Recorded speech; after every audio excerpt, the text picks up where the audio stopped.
Você vai agradecendo a Deus pelo amor que Ele deposita e derrama todos os santos dias sobre a sua vida. Diga: Pai, nós te louvamos, nós te agradecemos, nós te magnificamos. Isso, fale com Deus, expressa ao Senhor a tua gratidão. Obrigado, Senhor, pela tua compaixão. Obrigado, Senhor, pela ajuda dos céus. Obrigado, Senhor, pelo teu favor e pela tua bondade. Senhor, fale conosco em meio à ministração da tua palavra. Que os nossos corações, os nossos espíritos e o nosso entendimento esteja aberto para ouvir e absorver a tua instrução. Em nome de Jesus Cristo, a igreja que crê diga amém e aplauda o nome do Senhor Jesus. Vamos lá, celebra o nome do Senhor Jesus bem forte. Aleluia. Amém. Glória a Deus. Amém. Saúde, amada igreja, com a paz do Senhor Jesus Cristo. Dou a todos os irmãos as boas-vindas à casa do Senhor. Amém. Que Deus em Cristo possa abençoar a todos rica e poderosamente em nome de Jesus. Aleluia.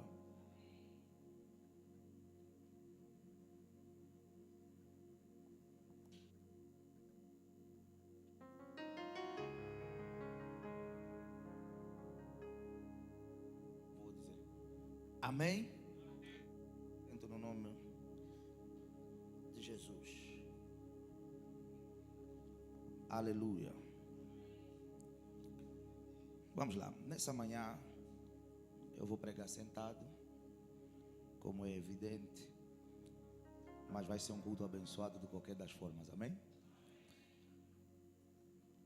O tema da nossa mensagem de hoje é: posso todas as coisas naquele que me fortalece. Como também pode ser: tudo posso naquele que me fortalece. Amém? Filipenses capítulo de número 4, para nossa breve meditação, no seu versículo de número 13, por favor.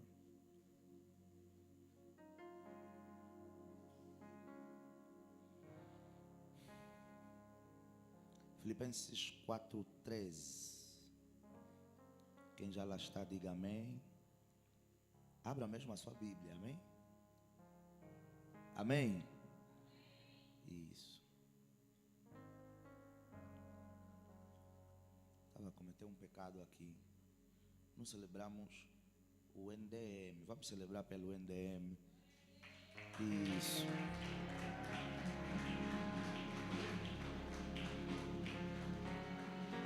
Vamos celebrar com mais vida. Vamos lá. Foi uma noite espetacular, não foi?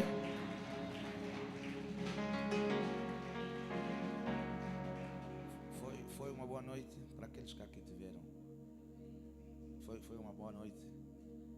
Vocês estavam todas muito bonitas, muito bonitas. Não consegui também ver muito, né?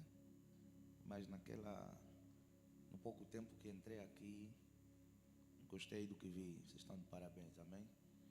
Estavam muito bonitas as senhoras. Tudo muito bem organizado, muito bom. Deus abençoe as vossas vidas. E já tem o próximo encontro marcado, não é? Que é no dia 19 de março. Amém? E sei que 19 de março vai ser aqui, mas antes disso tem uma edição no Mochico, não é? No Mochico será dia quê? Dia 13? É distante, daqui a nada já. Dentro de 2 semanas ou uma, não é? Ir ao Mochico? Ok.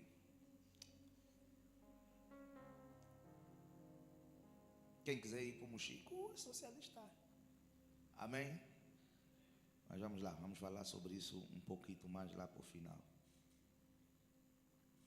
Ministro, essa sua água para mim, por favor. Filipenses 4:13 diz assim a palavra do Senhor: posso todas as coisas em Cristo que me fortalece. Em outras versões diz: posso todas as coisas naquele que me fortalece. E eu senti da parte de Deus trazer essa mensagem. Na verdade nem seria a mensagem de hoje, mas quando eu meditava, o Senhor mudou o rumo da nossa mensagem. E eu senti da parte do Senhor trazer essa mensagem nesse domingo. Veja aí, quem conhece essa passagem? Quem já confessou essa passagem? Quem já declarou essa passagem em meio a orações? Amém ou não amém? A minha questão para si é: quando você declara normalmente essa passagem, é com vista ao quê? Vocês disseram que já declararam. Quando você está a orar e tal, e você diz: eu posso tudo naquele que me fortalece.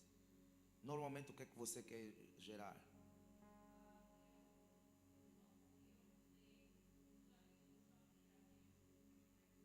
Amém. É mesmo isso que vocês fazem.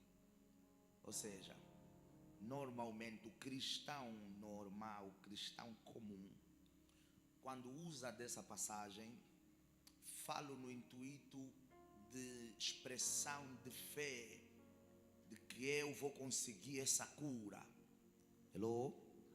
Falo como uma expressão de fé, de que a porta do emprego vai se abrir para mim, não é isso? Falo como uma expressão de fé, de que eu vou me casar, esse escuro não vai fugir das minhas mãos, porque eu posso todas as coisas naquele que me fortalece. Então esse resultado virá para as minhas mãos. Normalmente essa é a linhagem que nós usamos quando usamos, aqui passa o pleonasmo, dessa passagem. Mas a verdade é, amados no Senhor, que está errado. Porque essa passagem não é uma passagem, vamos lá, se eu posso colocar desse jeito, geradora de resultado. Hello? Essa passagem não é uma passagem de mudança de quadro. Não, eu vou usar essa passagem e o meu quadro vai mudar, porque eu posso tudo naquele que me fortalece. Não é uma passagem de mudança de quadro. Hello? Não é uma passagem de bênção sequer. A bênção de Deus vai vir na minha vida. Não é esse o propósito de quê? Dessa passagem. Se vocês lerem todo o contexto da história, vocês vão descobrir que o homem que escreveu isso estava preso. E ele não está a dizer que ele vai sair da cadeia. Ele está a dizer que Deus vai lhe fortalecer no processo da prisão. Hello? Ou seja, essa passagem não nos fala de ausência de problemas ou geração de soluções. Essa passagem não significa que todos os nossos problemas vão ser superados. E essa é aquela parte que o cristão não gosta de ouvir. Amados no Senhor, nem todos os teus problemas vão ser resolvidos enquanto você viver. Nem todas as coisas Deus vai te livrar delas. Deus poderá estar contigo enquanto você vive-as, mas Ele não vai evitar que você passe por elas. É por isso que o salmista vai dizer: ainda que eu ande pelo vale da sombra da morte. Quer dizer que há dias que o Senhor vai permitir o quê? Que você ande pelo vale da sombra da morte. Só que o grande diferencial está no facto: o vale da sombra da morte, eu e você sozinhos. Deus não vai evitar o teu vale, mas vai te guardar quando você estiver no vale. Deus não vai evitar alguns problemas, mas poderá permitir que eles não te matem. Deus não vai evitar algumas circunstâncias, mas poderá permitir que elas não sejam destruidoras prematuramente da tua vida e do teu destino. Deus não vai evitar alguns episódios menos agradáveis em nossa direção, mas poderá permitir que a força dele nos sustenta enquanto a gente passa por esses episódios. Vamos lá, versículo de número 5.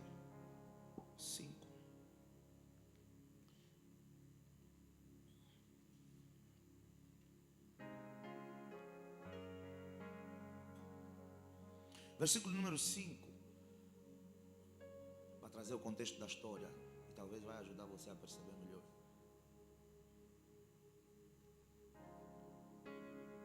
Ok. Seja a vossa equidade notória a todos os quê? A todos os homens. Perto está o Senhor. Versículo 6. Não estejais inquietos por coisa alguma, antes as vossas petições sejam o quê? Em tudo conhecidas diante de Deus pela oração e súplica com ação de graças. E a paz de Deus, que excede todo o entendimento, vai fazer o quê? Guardará os vossos corações e os vossos sentimentos em Cristo Jesus. Pare ali, veja o que ele está a dizer. Quando vierem crises, quando vierem circunstâncias, quando vierem problemas, não fique atônito, não fique atribulado.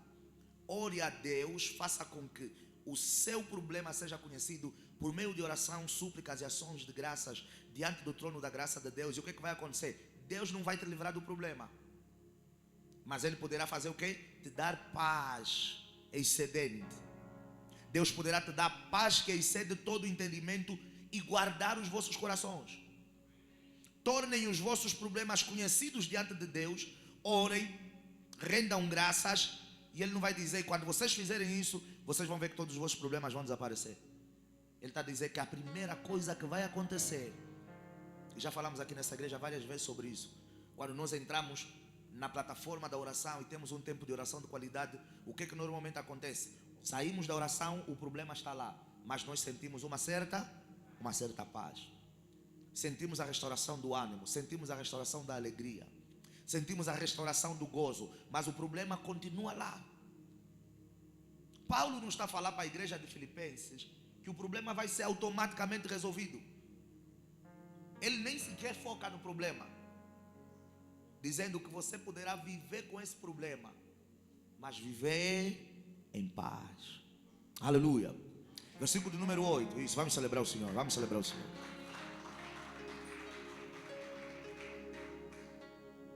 Versículo número 8. Quanto aos mais irmãos, tudo que é verdadeiro, tudo que é honesto, tudo que é justo, tudo que é puro, tudo que é amável, tudo que é de boa fama, se há alguma virtude e se há algum louvor, nisso pensai. Também aprendestes e recebestes e ouvistes e vistes em mim, isso o quê? Isso fazer. E o Deus de paz vai resolver todos os vossos problemas. É o que está escrito aí? O que ele está a dizer? E o Deus de paz será convosco. Versículo 10, não é? Ora, muito me regozijei no Senhor, por finalmente reviver a vossa lembrança de mim, pois já vos tinhas lembrado, mas não tinhas tido oportunidade. Não digo isso como por necessidade, porque já aprendi a o quê? A contentar-me com o que tenho, sem estar abatido e sem também ter abundância. Em toda maneira e em todas as coisas estou o quê? Estou instruído tanto a ter fartura como a ter fome, tanto a ter abundância como a padecer necessidade. E ali é que ele vai dizer: eu posso todas as coisas naquele que me fortalece. Então o meu problema, isso. Ou seja, o que Paulo está escrevendo para a igreja de Filipenses? Vou trazer o contexto. A igreja de Filipenses, Paulo estava preso. A igreja de Filipenses enviou mantimentos para ele. E Paulo agradecia a igreja por se ter lembrado dele, por ter mandado ajuda. E ele vai dizer: mas eu não estou a dizer porque tenho necessidade. Não estou a dizer isso porque estou atribulado. Não estou a dizer isso porque quero pular a vossa ajuda. Por quê? Porque eu já estou habituado a viver todas as estações da vida. Eu sei viver boas fases e também lido bem com as fases más.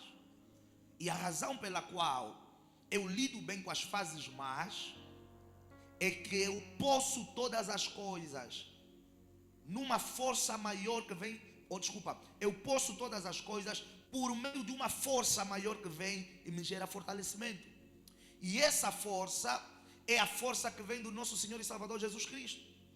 Então, como eu dizia, amado Senhor, o que Paulo está a trazer à igreja de Filipenses não é um livro ou uma passagem de fé, no sentido de que todos os teus problemas vão ser resolvidos. Mas é uma passagem que fala de encontrar o quê? Força em Deus para suportar todos os problemas. Paulo não está a dizer à igreja de Filipenses que você não vai ter doença, que você não vai ter fofoca, que você não vai passar por calúnia, que você não vai passar por perseguição, que você não vai ser assolado por uma enfermidade. Ele está dizendo, independentemente daquilo que você for passar, há uma força sustentadora que vem do Senhor. E se a doença estiver lá, Deus vai te dar força para lidar com ela. Se o solteirismo estiver lá, Deus vai te dar força para lidar com ele. Se o desemprego estiver lá, Deus vai te dar força para lidar com ele. Se vier perseguição, Deus te dará força para lidar com ela. Se vier calúnia, inveja, Deus não vai evitar esse problema, mas te dará força para lidar o quê? Com o problema. Não fala, veja aí, de solução divina do problema, mas fala de capacitação divina em meio ao problema. Porque o homem que escreve para Filipenses, ele está preso. O homem que escreve para Filipenses, ele está sendo perseguido. O homem que escreve para Filipenses, ele está a viver dias horríveis. E ele não está a dizer que Deus vai me tirar da prisão. Ele não está a dizer que essa fase menos boa vai passar. Ele está a dizer, seja lá qual for a fase, eu não estou sozinho nela. Eu tenho Deus comigo dentro dessa fase. Seja lá qual for o tema, eu não estou sozinho nele. Eu tenho Deus trilhando comigo esse tema. Seja lá qual for o episódio, eu não estou sozinho. Eu tenho o quê? Deus comigo na cova desses leões. O que é esse posso todas as coisas em Cristo que me fortalece, ou naquele que me fortalece, nos fala, veja aí, fala-nos de dependência em Deus. Por quê, pastor?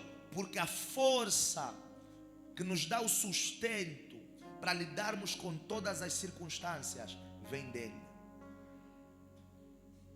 Não é um versículo de mudança de quadro, é um versículo de força para lidar com o quadro. É um versículo de força para lidar com os episódios menos bons.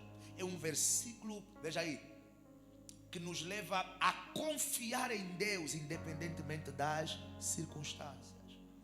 Fala-nos de confiança e dependência, porque a força vem dele.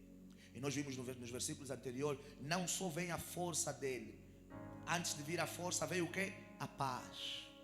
A paz que transcende, que excede, que vai além do entendimento humano. Que paz é essa, pastor?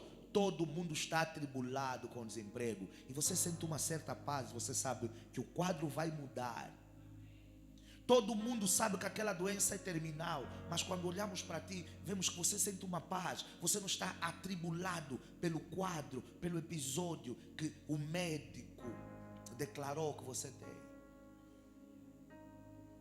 O que é que muitos de nós cristãos focamos? Nós focamos na solução.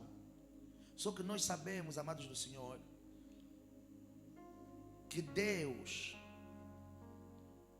Ele às vezes leva tempo para resolver alguns problemas nossos. Ele às vezes leva tempo para responder algumas orações nossas. E Paulo, um homem entendido nas coisas do Espírito, ele percebeu que antes de correr atrás da solução, você tem que focar na paz. Você tem que confiar em Deus. Você tem que buscar a força de Deus. Porque veja, vezes há que nós já não temos força para lutar contra alguns problemas. E se você não tiver força para lutar contra algumas coisas, você nunca vai fazer o quê? Vencer aquelas coisas. Não sei se os irmãos perceberam. Se eu não tiver força para lidar com uma certa circunstância, eu nunca vencerei aquela circunstância. Então, antes de focar, veja aí, na solução, foque na força que vai te dar vitória em meio àquele problema. Eu vou falar melhor. Davi, ele tem um Golias que é gigante. Ele tem um Golias que é strong. Ele tem um Golias que é poderoso. E ele sabe que de forma natural e normal, ele não pode fazer o quê? Vencer Golias. Então, antes de focar na vitória que ele quer produzir, Davi está focado em quem? No Senhor, que é o garante da vitória dele. Ele está dizendo: eu não estou a vir lutar com a minha força, porque a minha força não é suficiente para lidar com esse Golias. A minha força não é suficiente para lidar com essa doença. A minha força não é suficiente para lidar com esse problema. A minha força não é suficiente para lidar com esse caos e com essa crise. A minha força não é suficiente, mas eu venho contra esse problema no quê? Na força do Senhor dos Exércitos. Na força do Senhor dos Exércitos. Nós cristãos focamos na solução e às vezes nós não temos força suficiente para produzir a solução. É por isso que hoje você conhecemos pessoas, e não olha para esse irmão que está ao seu lado, porque ele é uma dessas pessoas que desistem de lutas, que desistem de batalhas. Veja, não significa que eles já não querem aqueles resultados. Eles querem, mas eles não têm força. Não significa que ela já não quer aquele casamento. Ela quer, mas ela já não tem força. Não significa que a pessoa não quer aquela promoção. Ela quer, mas ela já não tem força. Não significa que a pessoa já não quer a cura, a mudança daquele quadro no campo da saúde. A pessoa até quer, mas já não tem força. Escuta o que eu vou falar. Força divina deve proceder sempre à solução do problema. E vou falar melhor: a solução do teu problema está na capacitação do divino para poder lidar com ele. A solução do teu problema não está na força do teu braço, não está no teu know-how, não está na tua rede de contatos. A solução dos teus problemas está na força do divino para poder lidar com eles. Não é um versículo sobre solução, é um versículo sobre confiança e dependência no Senhor, independentemente do quadro que eu estiver a viver ou a enfrentar. Veja o que ele está a dizer. Literalmente o que Paulo está a dizer: eu sei viver de qualquer forma. Eu sei viver em aperto, e não tem problema que eu viva em aperto. Por quê? Porque Deus vai me fortalecer. Eu sei viver em crise, não tem problema que eu viva em crise. Por quê? Porque Deus vai me fortalecer. Ou eu sei viver em faltas, não tem problema viver em faltas. Por quê? Porque Deus vai me fortalecer. A minha oração nessa manhã é que ao sair desse lugar, você saia revestido com a força do Deus Todo-Poderoso, para não desistir dos teus sonhos, para não desistir da tua jornada, para não desistir da tua missão, para não desistir do propósito de Deus para a tua vida.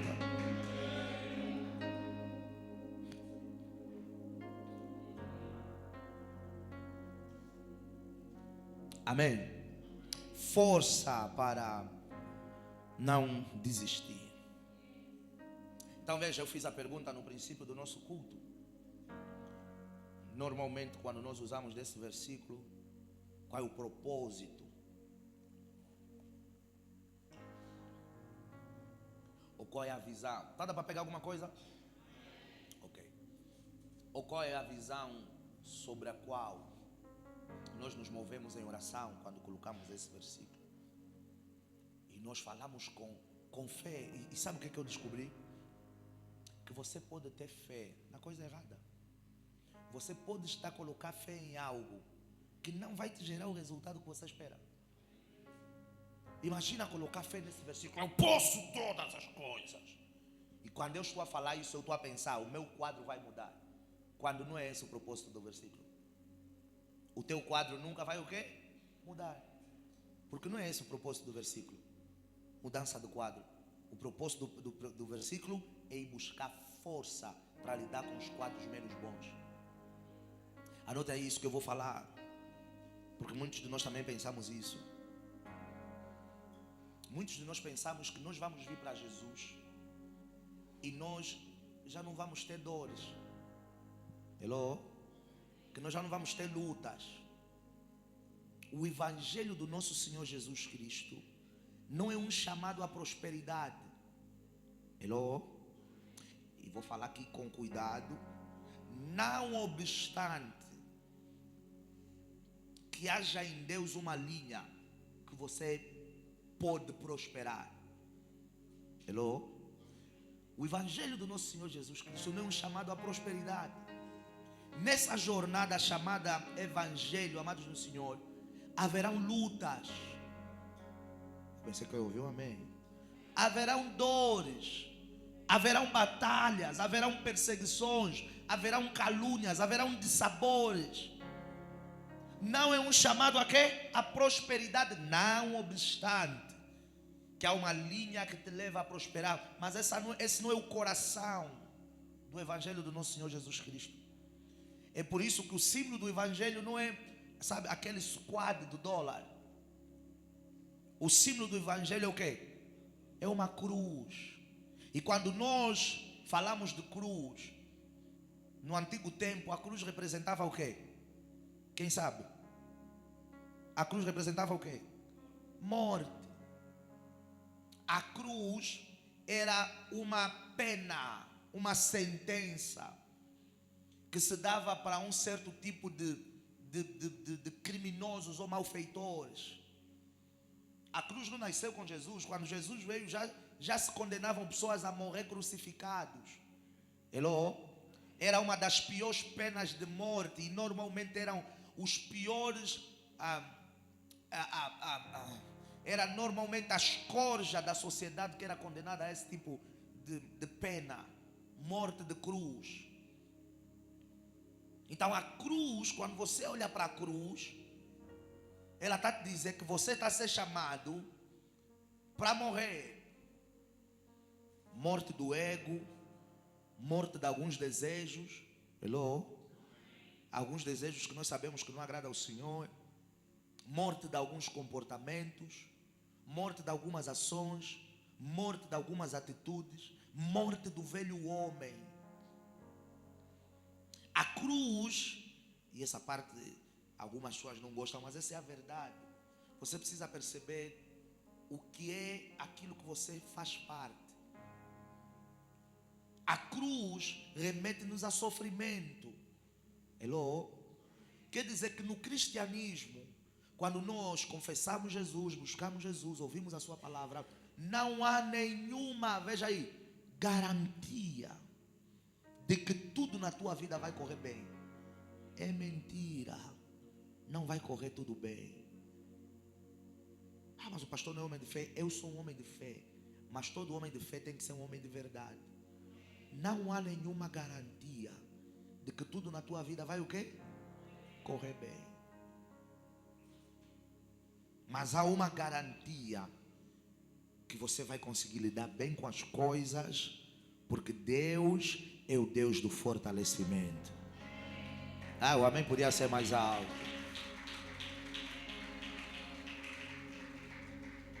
Posso lidar com todas as coisas. Posso suportar todas as coisas. Posso aguentar todas as coisas. Não significa que eu vou vencer todas as coisas. Então veja aí. Anote isso que eu falei. O evangelho não é um chamado à prosperidade. O evangelho de Cristo não é um chamado à riqueza absoluta.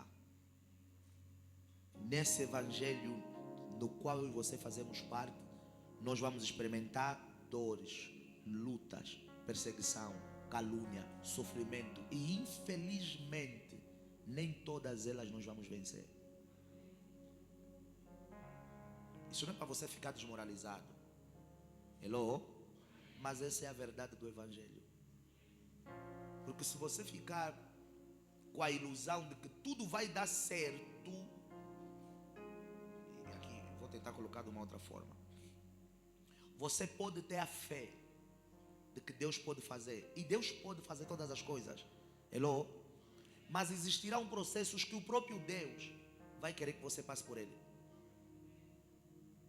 Deus pode mudar o meu quadro agora que eu falo para vocês. Deus pode mudar o teu quadro. E até vou falar melhor.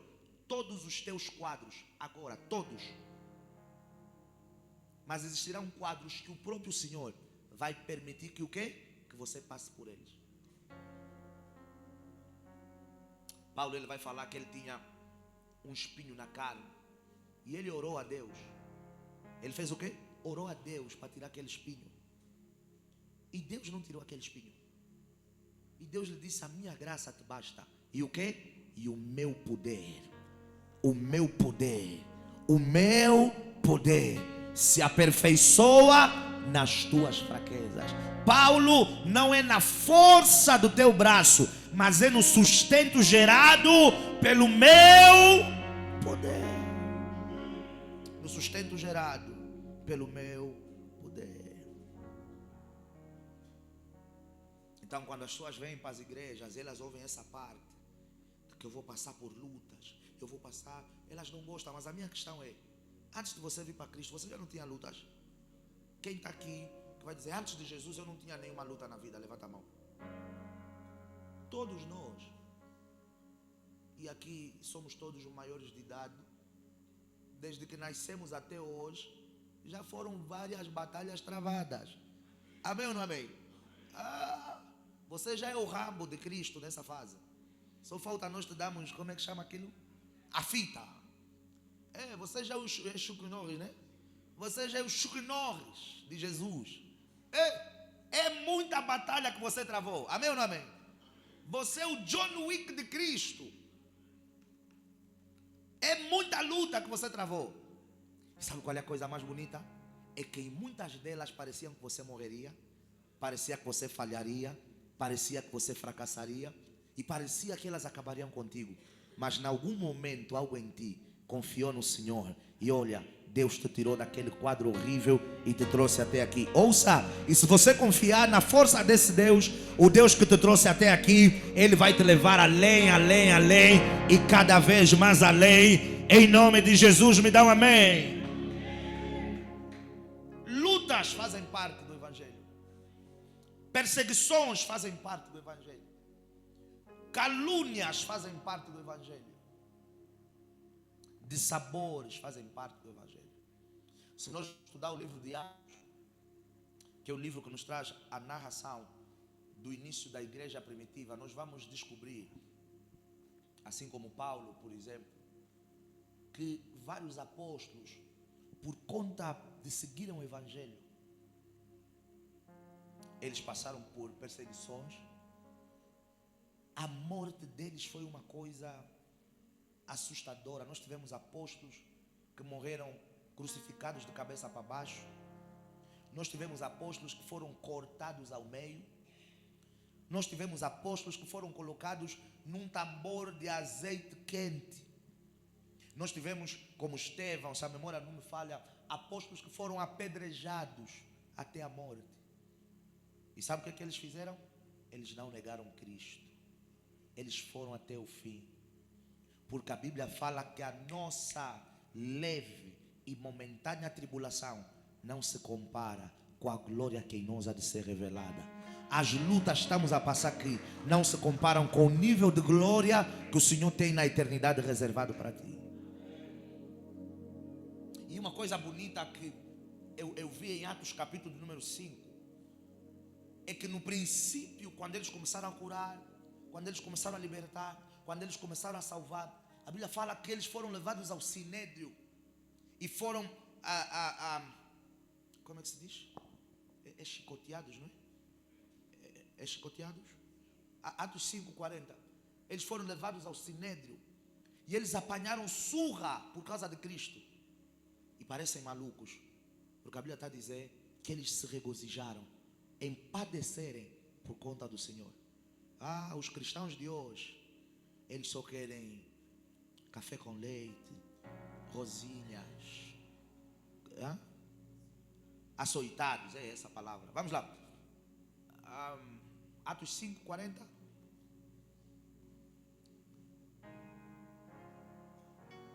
Ok. E concordaram com ele. E chamando os apóstolos e tendo-os que? Açoitado. Bateram os apóstolos, porque ali o contexto da história é que Pedro e os demais estavam a fazer milagres, estavam a curar pessoas. A Bíblia vai dizer, de tal forma que como era muita gente que vinham de outras cidades para serem orados pelos apóstolos, abençoados e libertos por meio do ministério dos apóstolos, a Bíblia vai dizer que alguns colocavam os seus doentes no chão, para que pelo menos o quê? A sombra de Pedro passasse sobre eles.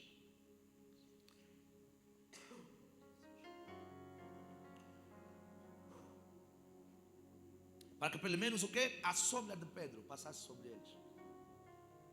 E eram muitos sinais, maravilhas e prodígios que eles faziam. E esse movimento não agradava aqueles que lideravam e conduziam o sistema religioso. E a Bíblia vai falar que eles foram chamados, os apóstolos, para serem proibidos de seguirem Jesus, de falar em Cristo, de pregar em Cristo. Levantou-se um homem que disse: olha, já tivemos aqui vários movimentos que morreram. Se esse movimento for falso, nós não precisamos combater, ele vai morrer também.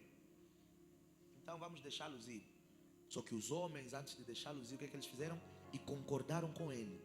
E chamando os apóstolos e tendo-os açoitado, mandaram que não falassem no nome de Jesus e os deixaram ir. Versículo 41. Retiraram-se, pois, da presença do conselho, fazendo o quê? Regozijando-se de terem sido julgados dignos de padecer afronta pelo nome de Jesus.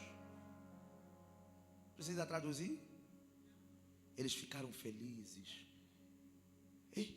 Nos bateram. Nos bateram bué. Fizeram o quê? Nos bateram bué. E nos bateram por quê? Porque pregamos Jesus. Nos bateram por quê? Porque estamos a seguir Jesus. E por que eles se regozijaram? Porque eles sabem que o Evangelho é cruz. E cruz tem dor. Cruz tem sofrimento. Cruz tem calúnia. Cruz tem perseguição. Eu estou a dizer que a tua vida toda tem que se resumir nisso? Não. Mas eu estou a dizer que você não pode achar que Satanás só está a atacar a tua vida porque algo não vai bem ou na saúde, algo não vai bem ou nas finanças, algo não vai bem ou na vida sentimental, algo não vai bem com os filhos, algo não vai bem com a carreira, algo não vai bem com a família. Dores fazem parte dessa jornada chamada cristianismo. Imagina depois de uma boa surra, eles a rirem. Nos bateram por causa de Jesus. Nos bateram. Eu acredito que já não existia isso. Que se existisse telefone, eles iam ligar para os outros apóstolos. Estás aonde?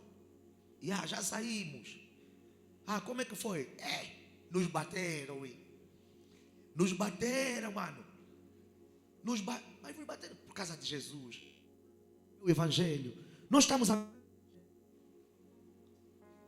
Mas você, um apertozito, começa a falar que Deus é esse. Que não está vendo a minha situação, que Deus é esse.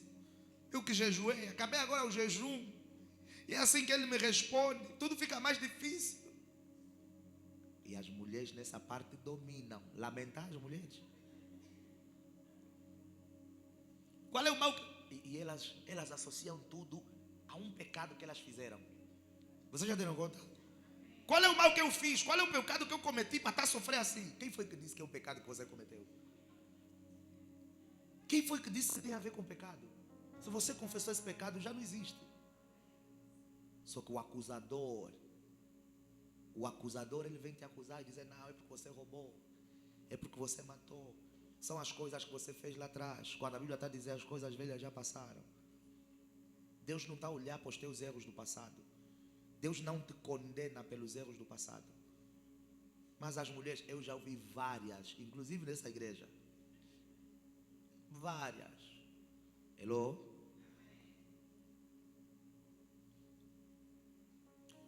o que eu fiz. Essa é a minha penitência. Senhor, até quando? É mesmo porque será que é porque eu fiz A, eu fiz B, eu fiz C? Não, é porque no Evangelho não tem só coisas boas. Deus também vai permitir que você passe por coisas más. Hello? Então veja, eu ia dizendo que o chamado ao Evangelho não é um chamado à prosperidade. Não obstante que há um segmento do Evangelho que você pode prosperar. Quer dizer que quando você se converte, nós não olhamos, veja, para quanto de riqueza você gerou e produziu. Hello? Quando você se converte, nós não olhamos para quanto você tem depois de começar a seguir a Cristo. Nós não olhamos para o nível da tua prosperidade depois de você começar a seguir a Cristo. Nós olhamos para quem você se tornou depois de você começar a seguir a Cristo. Eu falei uma coisa poderosa.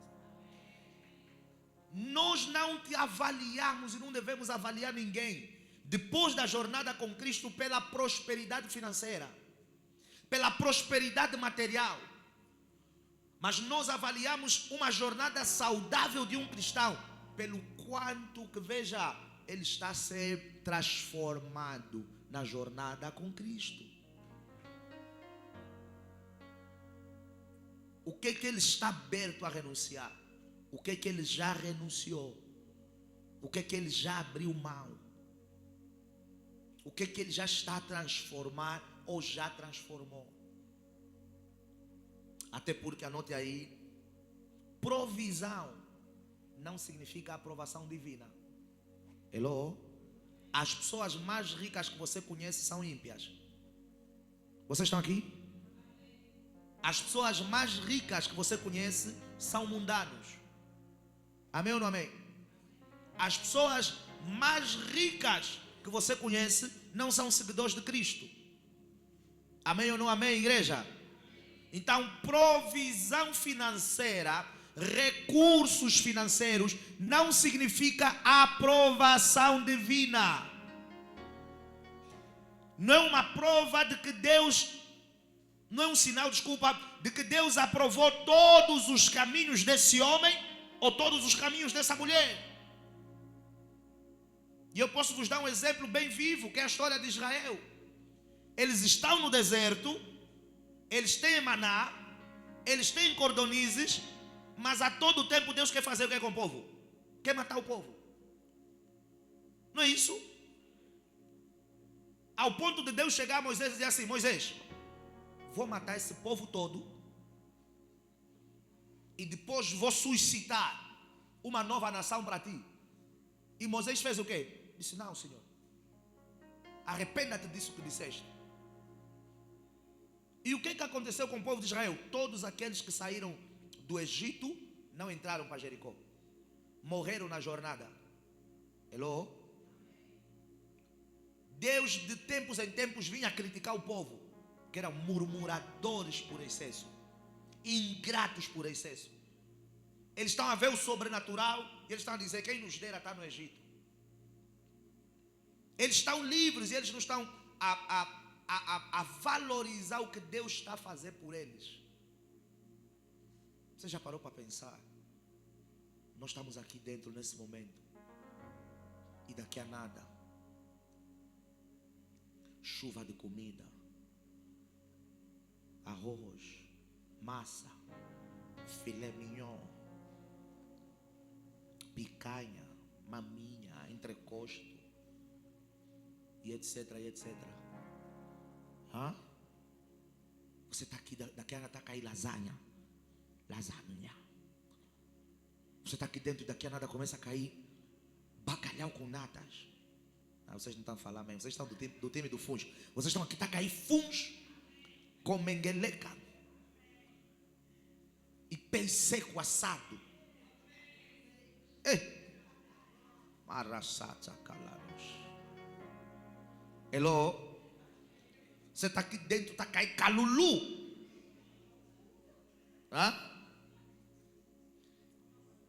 Ei, Calulu já na talocha, é talocha, né? Na tigelinha. Com feijão de olho de palma. Jesus Christ of Nazaré. Ali nos calados. Como é que você ficaria na tua relação com Deus? Alegre, maravilhado, espantado, grato e até com temor. O povo de Israel não. Murmuradores, lamentadores, mal comportados desde manhã até a noite. Mas tinham todos os dias o quê? Provisão divina. Tinham o maná todos os dias. Tinham as cordonizes. Tinham a água da rocha. Mas era um povo que Deus estava a reprovar a postura dele. Então veja, eu e você não podemos dizer que Deus está na vida da irmã fulana ou do irmão fulano, ou que Deus aprova as ações da irmã fulana ou do irmão fulano só porque ele está a prosperar. Só porque ele comprou o Lexus, o V8, o último Patrol, o Porsche. Só porque ele construiu uma casa ou comprou uma casa num condomínio ou numa boa zona. Porque provisão financeira não é o quê? Um sinal da aprovação divina. Então quando você vem para Cristo, nós não te avaliamos em função de quanto você tem. Nós não te avaliamos em função de quanto você está a produzir. Nós não te avaliamos pela prosperidade material, financeira. Nós avaliamos em função do homem ou da mulher que você se tornou depois que começou a seguir a Cristo. Eu dizia no princípio, e aqui eu fecho a minha mensagem. Digam amém. Obrigado. Que Deus não vai te livrar de todos os problemas que você for passar. Alguns problemas, inclusive, Ele próprio que vai permitir ou Ele próprio que vai enviar. Eu posso todas as coisas. Não é um chamado à solução. É um chamado a suportar. É um chamado a aguentar. É um chamado a saber lidar com as fases menos boas da vida. Eu ia dizendo que Deus vai permitir muitas das vezes que você passe por apertos, que você passe por vicissitudes, por uma razão muito simples, anota aí. A dor, assim como a prosperidade, revelam o caráter. A dor faz o quê? Revela o caráter. A dor revela o quão alicerçados estamos em Deus, o quão firmes estamos em Deus, o quão conectados estamos em Deus. As dores, veja aí, revelam o quanto entendemos o modo operandi de Deus. Dor revela caráter. Jó capítulo de número 1, versículo de número 20.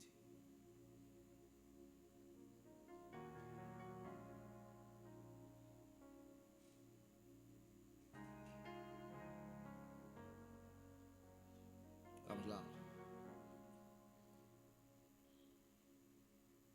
Então Jó se levantou e fez o quê? Vamos lá, toda a igreja, vamos ler juntos. 1, 2, 3.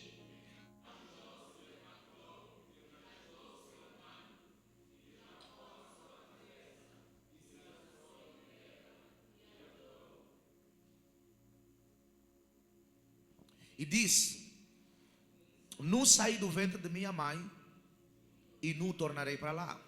O Senhor deu e o Senhor o tomou. Bendito seja o nome do Senhor. Mas quero enfatizar o 20. Volte para o 20, por favor. Quero enfatizar o 20. Então Jó se levantou e rasgou o seu manto, Beatriz, e rapou a sua cabeça, e se lançou em terra e fez o quê? Quando é que isso aconteceu? Quando ele tinha perdido tudo. Jó roubaram os bois.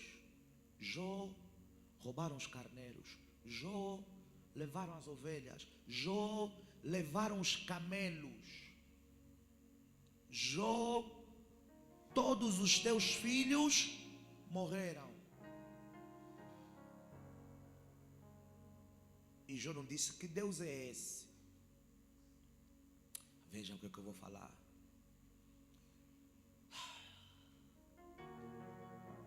Sacrifícios conservam vidas. Sacrifícios conservam destinos. Mas ele era um homem que sacrificou. E Deus lhe permitiu passar pelo que passou. Porque há muitos, quando a tempestade vem, eles querem discutir com Deus.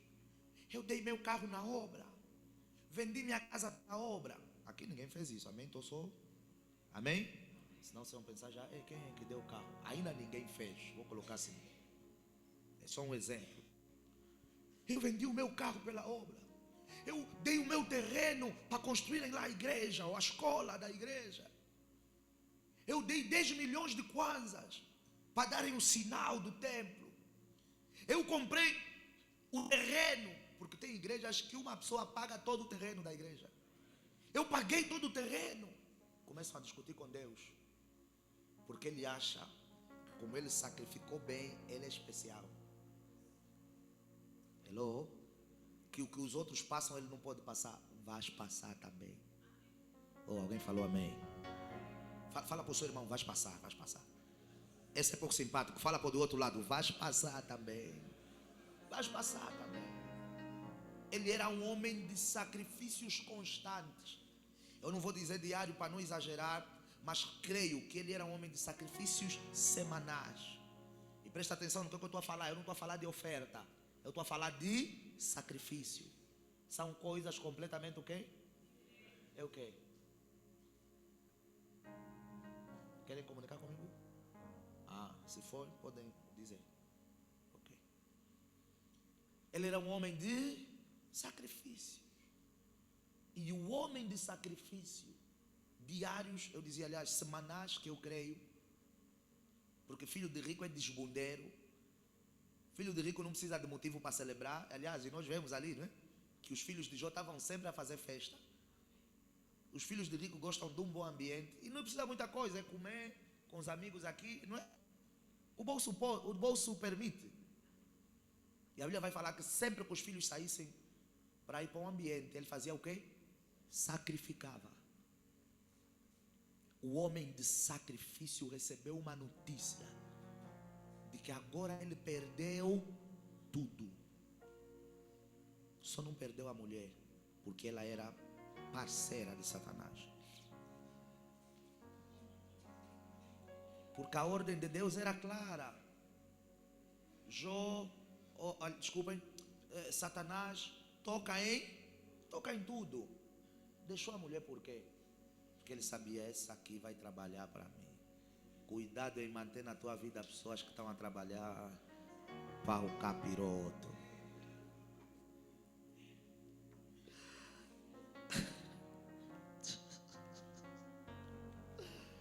Oh, Jesus.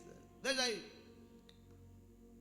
Depois dele receber todas essas informações, o que ele fez? Adorou.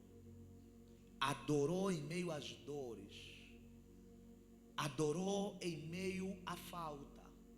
Adorou em meio ao aperto. A minha questão para nós nessa manhã é: quem é você? Ou quem somos nós quando a dor vem? Hello? Quando uma perda vem, quem é você? Quando uma coisa corre mal, quem é você? Quando uma expectativa é frustrada, quem é você? Quando as coisas não correm do jeito que você idealizou, quem é você? Quando você perde mais do que ganha, quem é você? Quando tudo vai mal, quem é? Quem é você? Quando o cerco aperta cada vez mais, quem é você? Jó era um adorador. Quem é você?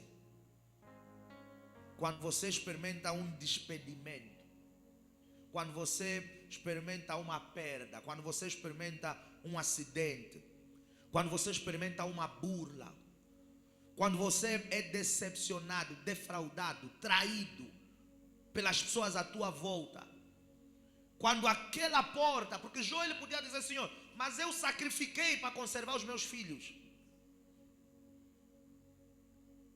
E quantos nós estamos aqui que podemos dizer que sacrificamos por algo, mas parece que não aconteceu? Ouça, há algo melhor do que aquilo que você estava à espera por detrás. Há algo melhor reservado para ti. Há algo melhor que aquele resultado. Há algo melhor que aquela cadeira. Há algo melhor que aquela posição. Quem somos nós quando a dor vem? Somos o povo de Israel no deserto? Ou somos Jó? Quem somos nós quando a traição nos assola? Somos os murmuradores? Ou somos Jó? Vou falar melhor. Somos murmuradores ou somos adoradores? Porque não é expectável, e veja, e até um pouco inconcebível para a concepção humana, que você tenha perdido os teus filhos e você ainda adora o Senhor. Não é expectável para a concepção humana que a tua empresa tenha queimado e você ainda adorar. Mas isso é o que Deus espera de nós. Não é expectável e dói que você perca um bom contrato e você adore. Mas é isso que Deus espera. Nessa parte ninguém falou amém. Não estão a fazer bons contratos? O que é que se passa com vocês? Não estão a fazer bons contratos? Eu libero a graça para bons contratos em nome de Jesus. É o quê? Está um pouco ambiciosos?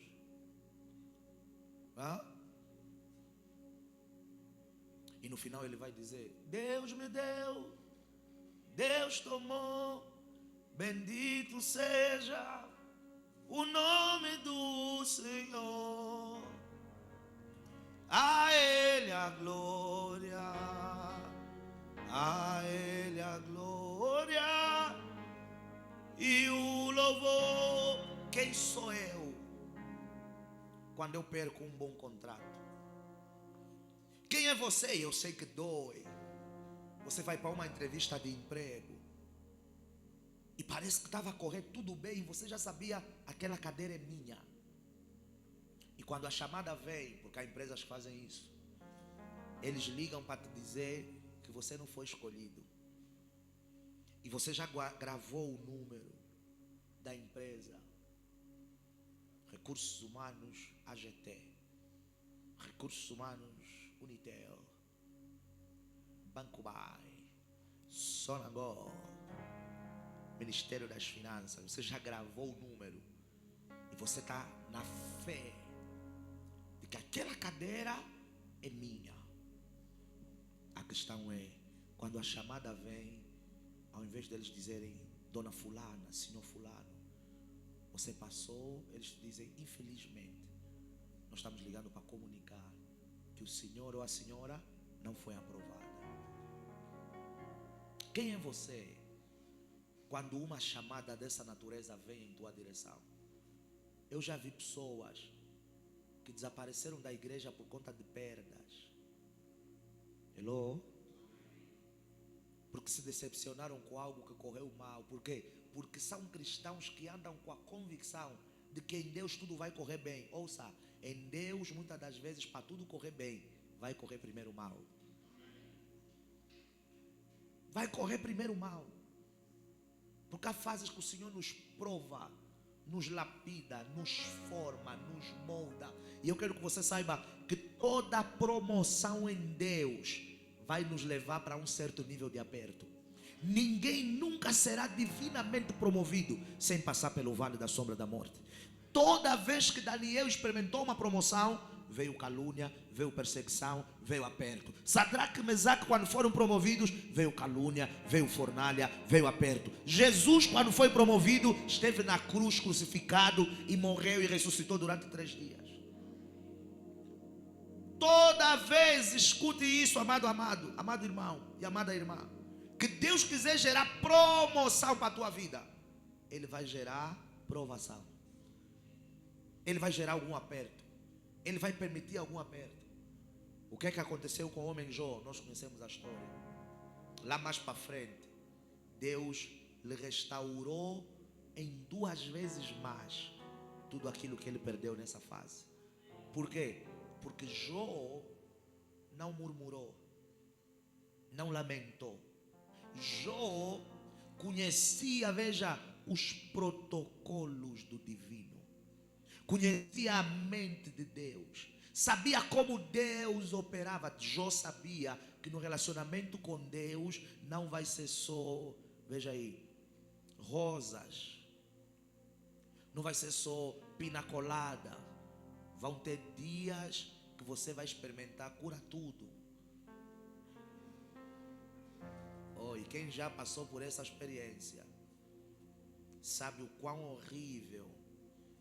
Inclusive as pessoas que nos davam isso tinham que ser presas, porque aquilo é um atentado à saúde pública.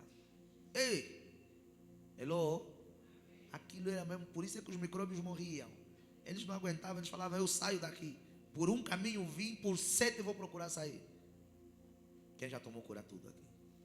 Levante alto, levante alto. A irmã Amélia nunca tomou cura tudo. Vocês estão... O irmão também nunca tomou? Também nunca tomou? Nem sabe o que é? A irmã Leila mesmo de outra galáxia. Ela nem sabe o que é. Aqui nesse meio. Nunca tomaram os irmãos aí atrás?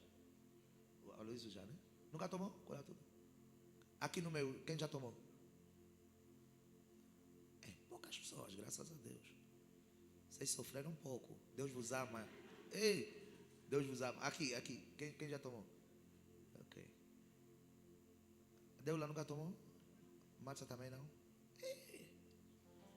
A minha avó amava um bom cura tudo. A minha avó, você espirrou, cura tudo. Febre, cura tudo. Tosse, cura tudo. Cura tudo para quem? Todo mundo. Ok. O cura tudo é uma folha, né?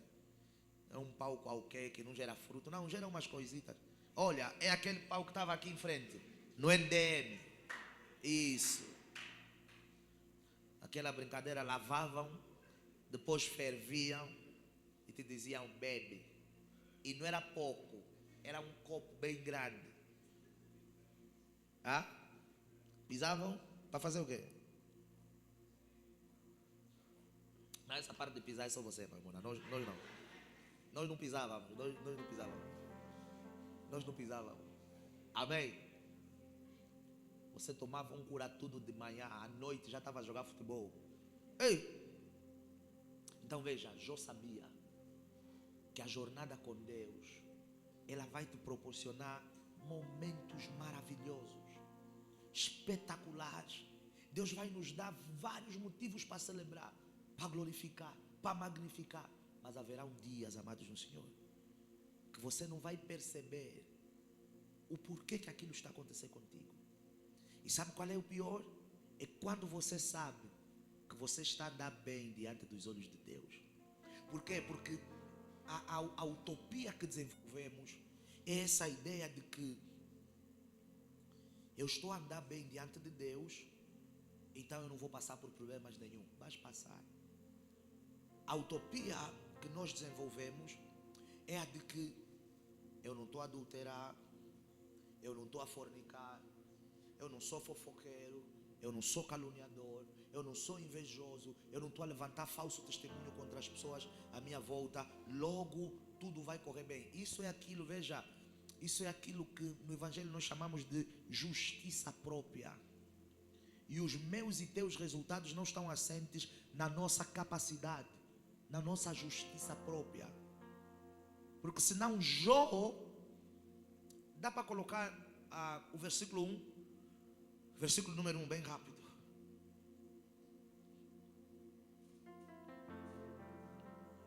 Versículo de número 1, bem rápido, bem rápido, bem rápido. Versículo de número 1.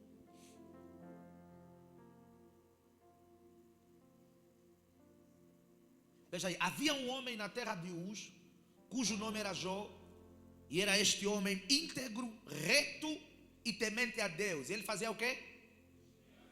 Se nós quiséssemos definir Jó, nós diríamos que Jó era um cara perfeito.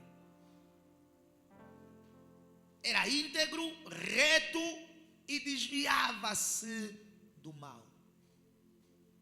Ou seja, pode avançar? Pode avançar? Não, avançar, avançar. Mais? Mais. Mais.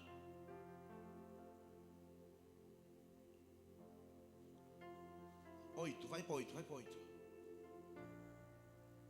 Ok, veja aí. Jó, ele era tão reto que o acusador não tinha nada de errado para lhe acusar. Hello? Se fosse um de nós, Satanás podia dizer: não, mas aquele teu filho ontem foi no casamento da Obeira Selma e no off bebeu uma garrafa de uísque sozinho. Hello? Não falei em nome de ninguém. Não, aquele teu filho desviou o dinheiro, falsificou fatura, fez A, B, C e D. Nós teríamos alguma coisa para Satanás apresentar como erro diante do trono de quem? Do trono de Deus. Mas veja, quando chegou a Jó, tudo que Satanás tinha para apresentar eram os resultados saudáveis e positivos dele. Nada de negativo para apresentar. O homem era quase perfeito, se quisermos. E disse o Senhor a Satanás: observaste tu a meu servo Jó? Porque, irmãos, perceber? Porque ninguém há na terra semelhante a ele. Puro, perfeito. Não havia homem nenhum em termos de caráter no pedestral de integridade de Jó. Fala isso, Deus. Ninguém há na terra semelhante a ele. Íntegro a Deus e que se desvia do mal. Versículo 9. Então, mas ao Senhor disse: porventura teme Jó a Deus de balde, ou seja, é em vão que ele teme ao Senhor.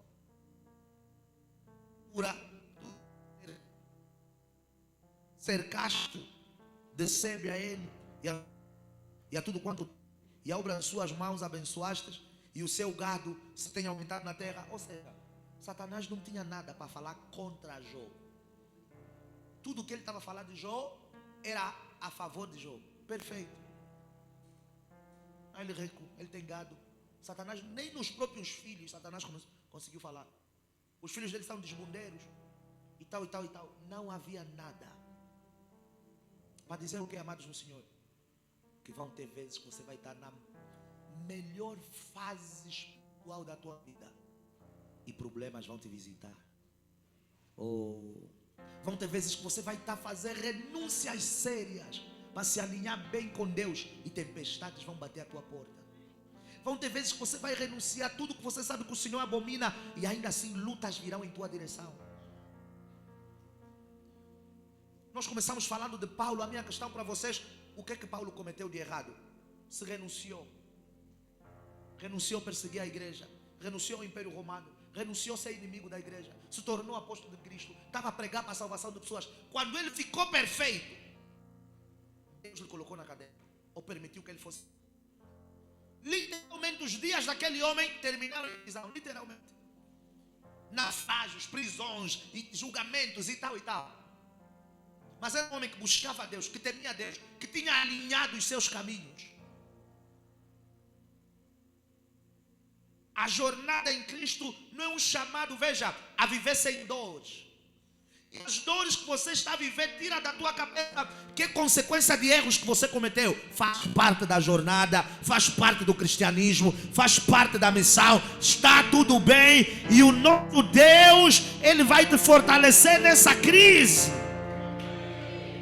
Ele vai te fortalecer, que haja em nós o mesmo espírito que havia em Paulo. Que haja em nós essa reprogramação. Porque infelizmente há cristãos que quando o dinheiro acaba ficam doentes. Apanham depressão. Amém ou não amém?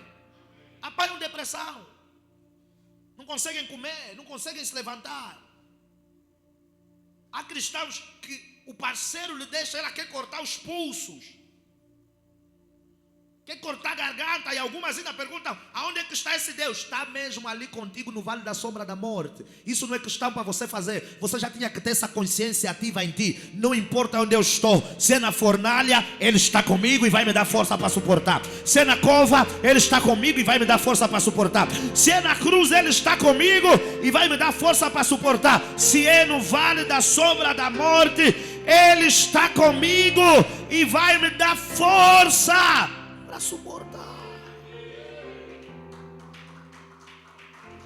Nós já não devíamos perguntar onde é que está Deus. Como é que você vai perguntar onde é que o onipresente está? O que nós devíamos fazer é o que Jó fez. Versículo número 20.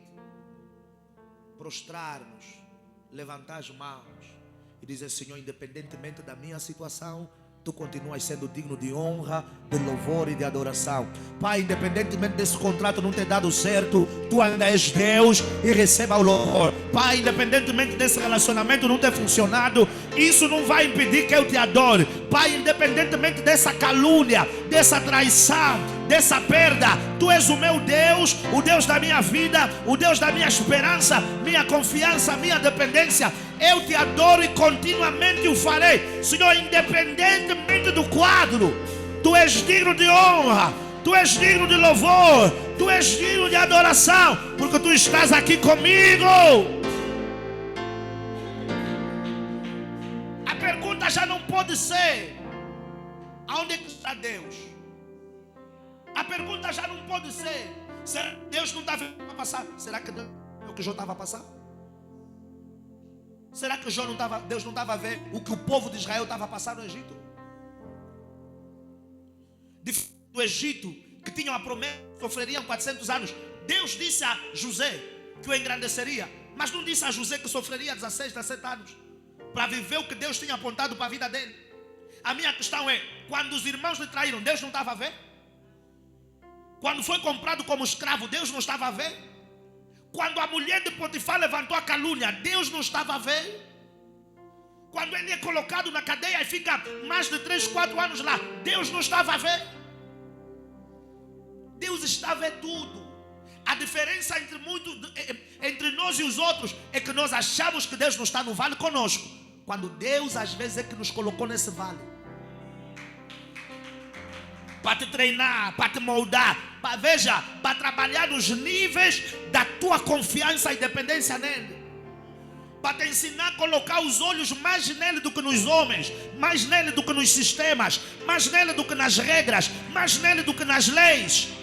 Sistemas falham, homens falham, leis falham, regras falham, mas Deus não falha. Deus é fiel, Deus é o Todo-Poderoso, e Ele não tem só todo o poder para resolver o teu problema. Antes, pelo contrário, Ele tem a força para te sustentar e te capacitar em meio ao vale, em meio à dor, em meio ao aperto. A nossa pergunta não pode ser: mas onde é que está Deus? Quando a tempestade vier, a nossa oração tem que ser: o Deus que fortaleceu a Paulo, dá-me a força para lidar com esse quadro, dá-me a força para lidar com esse episódio, dá-me a força para suportar esse problema.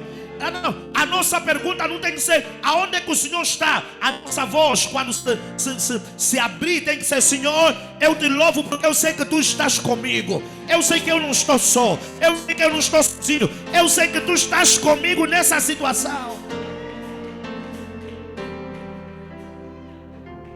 Eu quero que você perceba: Deus não vai te livrar de todas as situações, porque Deus não livrou os apóstolos da morte. Deus não livrou os apóstolos do apedrejamento. Deus não vai nos livrar de tudo. E a minha questão é: e se Ele não livrar, Ele deixa de ser o teu Deus?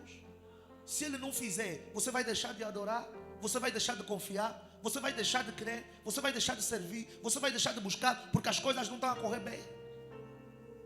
E às vezes eu me pergunto, que Bíblia é que nós cristãos lemos? Que Bíblia é que você lê? Se a tua Bíblia de Gênesis e Apocalipse mostra homens de fé que passaram por lutas, e temos cristãos a acharem que porque estamos em Deus vai ser tudo fácil. Quem te ensinou que vai ser tudo fácil? Isso não foi fácil para Jesus. E Jesus disse aos discípulos, os servos não podem ser maior do que o Senhor. Se eu fui perseguido, vocês também serão. Se eu fui caluniado, vocês também serão. Que Bíblia que você está lendo? Que te faz acreditar que tudo na tua vida vai se resolver num abrir e piscar de olhos. Deus tem a força para o fazer. Deus tem o poder para o fazer. Mas há quadros que Deus vai permitir que você continue a viver. E veja, se você viver com a paz que excede o entendimento humano, e se você viver fortalecido com Deus, você vai conseguir lidar bem com esses quadros. Você vai conseguir lidar bem com esses quadros. Desculpa pelo que eu vou falar, e muita gente não se agrada disso. Nem todo mundo na igreja vai casar. Nem todo mundo vai ter casa própria. Nem todo mundo vai conseguir ter um carro. Nem todo cristão vai conseguir fazer viagens para a diáspora. Nem todo cristão vai ser rico, próspero. Nem todo cristão vai ser. Mas a questão é, and so what? Deus deixa de ser Deus porque não me casei, porque não prosperei, porque não fui conhecer Singapura, que era o sonho da minha vida. Não é um chamado à prosperidade do cristianismo. É um chamado a relacionamento com Deus. É um chamado a conhecer Deus na profundidade. E no ano de 2026, esse deverá ser o nosso maior compromisso. Entender a mente de Deus. Porque quando eu olho para um homem jovem, veja, o cara sofreu. Mas em nenhuma das narrativas de Jó, e vocês depois podem estudar o livro, nenhuma das narrativas de Jó nós vemos um homem frustrado. Antes, pelo contrário, amados no Senhor, o cara tinha consciência de quem ele era, de tal maneira que mesmo os amigos tendo riqueza e ele não tendo nada, ele ainda estava a dizer, eu sou o canal de bênção para eles, e abençoou os amigos.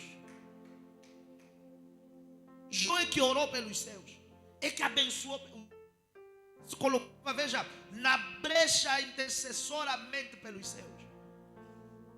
Muitos de nós, nós já vimos pessoas que eles vêm para o culto e eles nem a boca mais conseguem abrir para orar, porque estão quebrados, porque vieram com uma resposta menos boa. E Jó nem esperou, na hora prostrou-se e fez o quê? E adorou. Veja o que eu vou falar. Assim como Jó, não se perca por conta daquilo que você perdeu. E não se perca por conta do que você não conquistou. Não se perca por conta daquilo que não veio para as tuas mãos. Não procure atalhos, não procure outros caminhos. Deus é restaurador. Deus é restaurador. E a restauração do Senhor está na força sustentadora que Ele nos dá. A minha questão é, se esse problema Deus permitir que fique consigo mais 5 anos, ele vai se tornar menos Deus? Se Deus te deixar ficar nesse quadro por mais 3 anos, se Deus não mudar o quadro até você morrer, nós o adoramos pelo que Ele nos dá?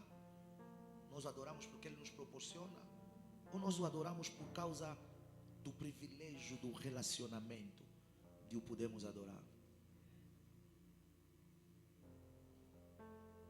E quando Satanás esperava ver Jó murmurar, porque ele estava a dizer, esse Jó só é temente porque tem, então eu vou lhe tirar. Jó deu uma chapada sem mão no diabo. Eu sei que Satanás não estava à espera daquela postura de Jó. Satanás estava à espera de ver Jó dizer que Deus é esse.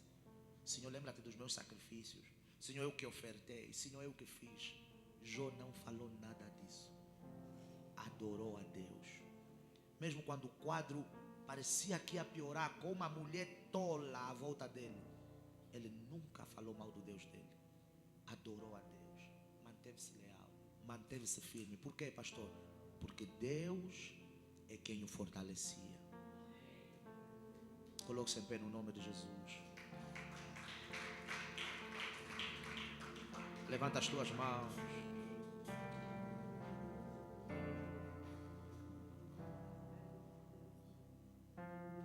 Levanta as tuas mãos.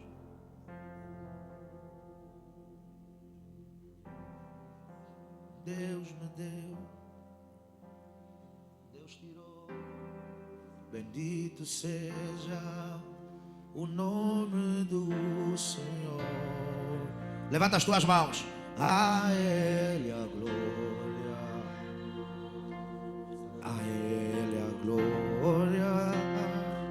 Isso, fecha os teus olhos.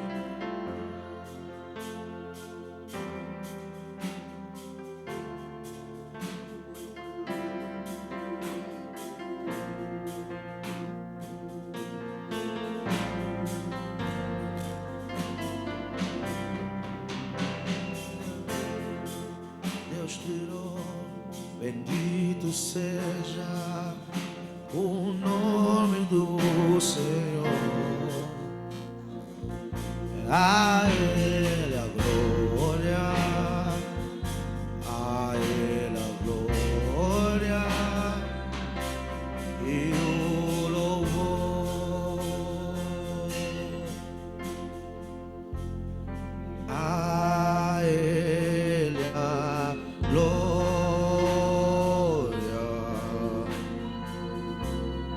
A Ele a glória, a Ele a glória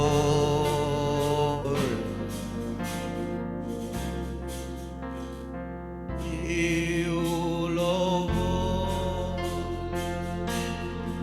Isso, levanta as tuas mãos, fecha os teus olhos. E a tua oração vai ser: Pai, nessa manhã, revista-me com a mesma força que fortalecia os apóstolos, homens que passaram das piores crises e não recuaram, e não murmuraram, e não negaram a fé, e não abandonaram o divino, e confiaram no melhor de Deus, e confiaram no plano redentor de Deus para a vida deles. A Ele a glória, a Ele a glória, a Ele a... Isso, vai falando com Deus. Senhor, dá-me força para não desistir da jornada da vida. Dá-me força para não desistir da caminhada da fé. Fortaleça-me, Senhor. Fortaleça-me. Que eu possa ter a audácia de Paulo e poder dizer: eu posso todas as coisas. E não porque eu sou forte, mas porque eu sou fortalecido. Eu posso todas as coisas porque é uma força que me sustém, que me sustenta, que me ajuda, que me guarda, que me capacita.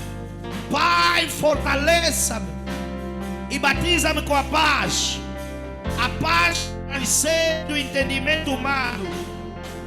Levanta a tua voz.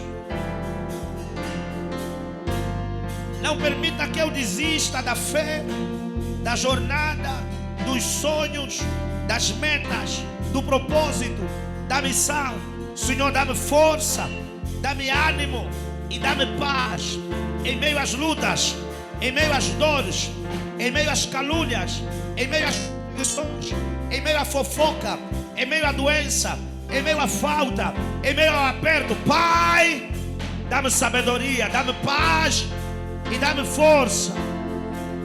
Sustenta-me, que eu possa colocar a minha confiança plenamente em Yahweh. Que eu possa colocar a minha confiança plenamente no Senhor. Essa é a minha oração. Essa é a minha oração. Ajuda-me a crer mais em Ti. Ajuda-me a confiar em Ti. Ajuda-me a Te buscar firmemente, plenamente, independentemente do quadro e das circunstâncias. Ajuda-me, Senhor, a manter os meus pés firmes em Tua casa, em Teus caminhos e na Tua presença. No nome santo, no nome poderoso de Jesus.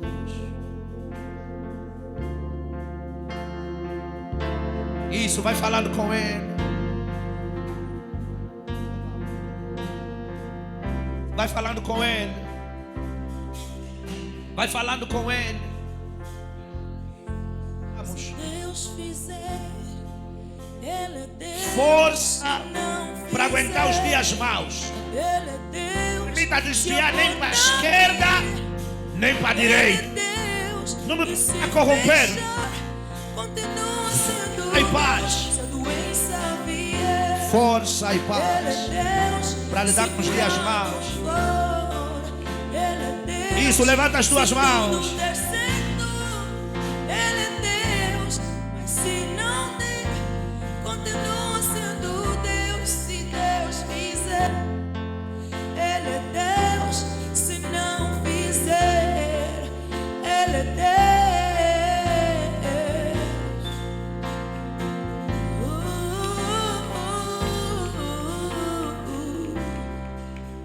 Fizer, Ele é Deus. Se não fizer, Ele é Deus. Se a porta abrir, Ele é Deus.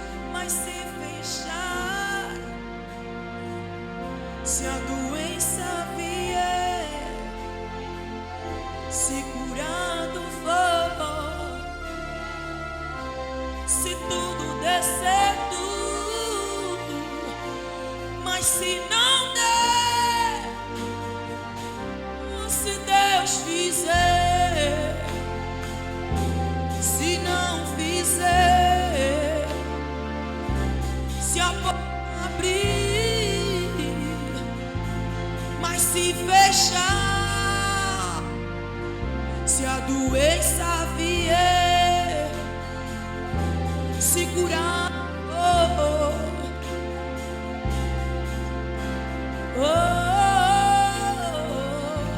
se tudo der certo, eu não adoro pelo que Ele faz, eu adoro pelo que Ele é. Haja que eu ver, sempre será Deus.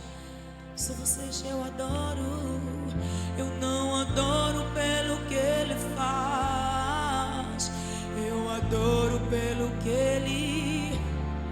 Haja que eu ver, sempre será Deus. Se Deus fizer, se não fizer, se a doença vier, se curando for, Fortaleça-nos, Senhor. E dê-nos um espírito de adorador. Que nada oração, que nada roube o nosso louvor, que nada nos faça desviar da fé. Que os níveis da nossa confiança te cresçam e que a tua obra perfeita se realize em nós. Obrigado, Senhor Jesus. Obrigado, Senhor Jesus. Obrigado, Senhor Jesus. A honra, receba a glória, receba o louvor, receba a adoração. Em nome de Jesus Cristo. E a igreja que crê dá um amém bem forte. E celebra com energia o Rei Jesus. Vamos lá, celebra o Rei.